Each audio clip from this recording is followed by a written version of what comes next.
اهي يا حبايبي بعد ما انا حطيتها في التتبيله طول الليل اهي برصها كده اهوت على شبكه او في صاج او في صينيه اي حاجه، يعني ما يجيش نفسك بحاجه. واهي هحطها في الفرن. التتبيله دي على فكره تقدري تعملي بيها فراخ تاني. انا هشيل الباقي مش هرميه خساره. ارش عليها شويه فلفل،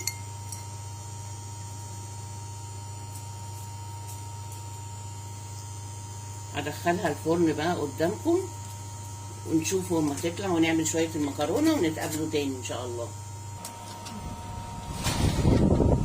واحط لها ميه علشان البخار بيسويها. احط ميه كده في الصاج.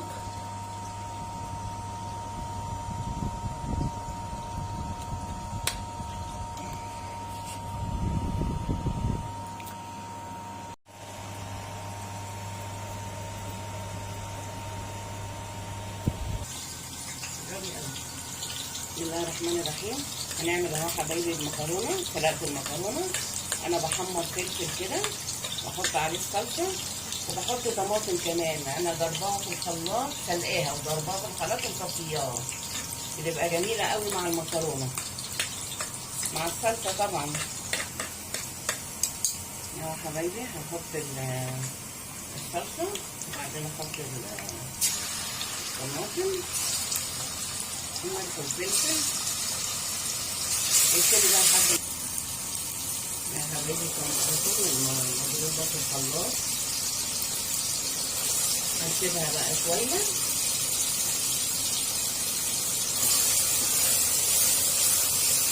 يعني يا حبايبي الفراخ بعد ما طلعت بقت زبده، هي سخنه بس بصوا جمالها، زبده الدبابيس. تاكلوها بألف هنا. وادي الأجنحة جميلة ما شاء الله، على فكرة بتعجب الأطفال والكبار أوي أوي أوي أوي، الدبابيس والأجنحة.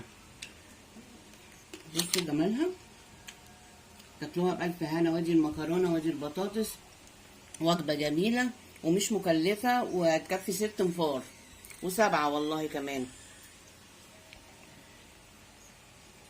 اشوفكم في فيديو جديد. السلام عليكم ورحمة الله وبركاته.